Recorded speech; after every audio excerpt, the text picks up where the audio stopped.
démarrons les éphémérides du jour.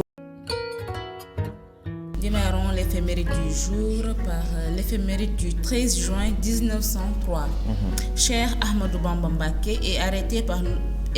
par l'autorité coloniale française à Darou Marnane. Il sera placé en résidence surveillée auprès de Cheikh Sidiya à Saoud Elma, en Mauritanie jusqu'en 1907, date de son retour au Sénégal. jërëjëf Ramatoulaye Cissé wax nga ko fukki fan ak ñetti ci weeru juin ci atum 1909 nga wax tur bu ñuy dëkk bi ñuy wax Saoud Elma nekk ca Mauritanie monsieur Niang Cheikh Ahmadou Bamba Khadimou Rassoul mi nga xam ne moo sos yoonub murit nekkoon jàmbaar li jëm ci wàllub l'islam tubaab yi de jotoon nañ ko teg loxo daal di ko def résidence surveillée yóbbu ko fa nga xam ne nag moom mooy Mauritanie mu nekk nag loo xam ne tubaab yi dañ ko doon def rek ngir daal di ko dëddale ak ñi nga xam ne ñooy taalibe yi ak gëm bi ñu gëmoon li nga xam ne moom mooy Cheikh Ahmadou Bamba ndekete yoo nag la ñu doon def loolu yëpp nekk na loo xam ne dafa gënoon a yokk rek ngëmub taalibe yi Ahmadou Bamba Khadimou Rassoul ñu daal di ko yóbbu jëlee ko Daaru Marnaan jaarale ko Ngaabu jaar Jurbel jaar Tiwaawoon soog a dem Ndar jël bateau wala gaal wala bateau rek mu daal di wàcc fële Dagana mu daal di yóbbu ñu daal di ko yóbbu en exil indi def ko résidence surveillée ca Cheikh Sidiya Baba ca Mauritanie loolu nag doyen Khalifa mu ngi amee woon ci fukki fan ak ñett ci weeru juin waaye nag ci atum 1907 nag daal dina dellu si waat dëkkam bii di Sénégal Ramatoulaye Cissé. Éphéméride du 13 juin 1911. Au terrain d'aviation de Bambey, le capitaine Marcel Sido, aux commandes d'un biplan Farman, effectue un vol d'essai. L'avion s'était élevé à 50 mètres du sol, avait survolé le terrain d'aviation, l'escale de Bambey et les villages environnants sur une distance de 30 km avant d'atterrir. 2 biplans Farman avaient été débarqués à Dakar le 11 mars 1911 et transportés à Bambey, où un terrain d'aviation avec hangar avait été aménagé au nord de l'escale. kay la jëm ci wàllub hangar la nga xam ne fa la ñuy amalee defar ak dawal réparé nii ak la nga xam ne moom mooy entretien ak dawal avion jotoon nañ ko jëmmal ca Bambey. kon xam ngeen ne tubaab yi yàgg nañu lool ci Sénégal xew-xew boobu nga xam ne wax nga ko mu ngi amee woon ci bésu fukki fan ak ñett ci weeru juin ci atum 1911 ki nga xam ne mooy capitaine Marcel Sido yoroon benn biplane Farm mu daal di effectuer def benn vol test avion ba nag bu mu bàyyeekoo ci suuf jëm ci asamaan jotoon na yëkkatiku lu tolloog juróom fukki mètre. daal di wër dëkkaan yi nga xam ne ñoom ñoo nekk ci Bambey daw lu tolloog fanweeri kilomètre laata muy wàccaat ca fa nga xam ne moom mooy anga mooy xam ne bayal ba nga xam ne moom la ñu defoon ngir daal di fa wàccee avion wala di fa dawalee avion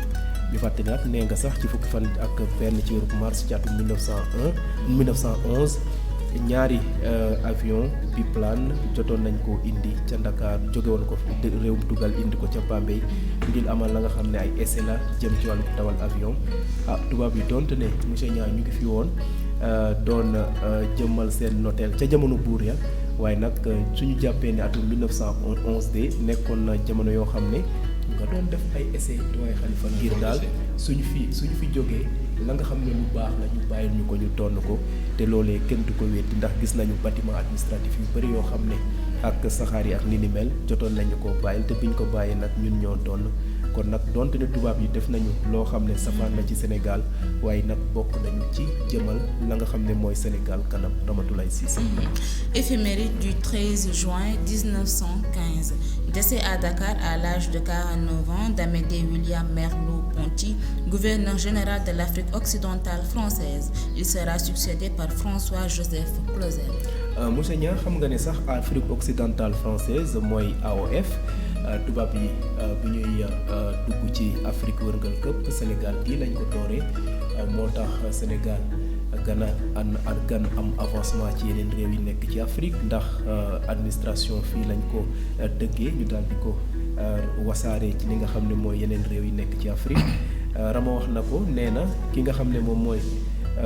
William Merleau-Ponty moom la ñuy takkantale sax William Ponty moom moo nekkoon gouverneur gouverneur bu Sénégal moom nag mu ngi wàcc liggéey ci ñu fukki fan ak ñett ci weeru juin ci atum 1915 ginnaaw bu mu amee at ya daal neewoon na lool ñeent fukki at ak juróom-ñeent moom nag mu daal di wàcc liggéey ci mujjantal ba sax keneen ku ñuy wax Joseph Clausel moom moo ko remplacé boobu ak léegi yàgg lool tax na nag taarix di ko fàttali ko bés bu yàlla sàkk Ramatoulaye Cissé. Éphéméride du 13 juin 2015 en match comptant pour les éliminatoires de la Coupe d'Afrique des Nations de football 2017, le Sénégal bat le Burundi par 3-1 à Dakar. En 2015 doyen Khalifa Sénégal dëggal boppam rek ci kanamu équipe bu Burundi ndax Sénégal ak équipe yooyu yàgg nañu nekk favori te soo nekkee favori rek da ngay wane sa bopp ci anam ba nga xam ne soo wanee sa bopp rek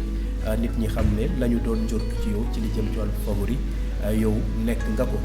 ba tax na nag gayndeb Sénégal dëggal seen bopp ca fukki fan ak ñett ci weeru juin waaye nag ci atum 2015 daal di yenn équipe bi nga xam ne mooy Burundi ñetti bal ci benn match boobee mu ngi amee woon fii ci stade Léopold Sédar Senghor ci Ndakaaru waaye nag jamono yi ñu ngi 2022 Sénégal nekk champion jël coupe d'Afrique qualifié coupe du monde vivement que niñ leen xamee woon te ñu xamal leen ko sax ñu daal di wone seen gën a wone seen bopp ba fu mu toll nii ku ñu dalati rek wala ku ñu taseel te ñu mën la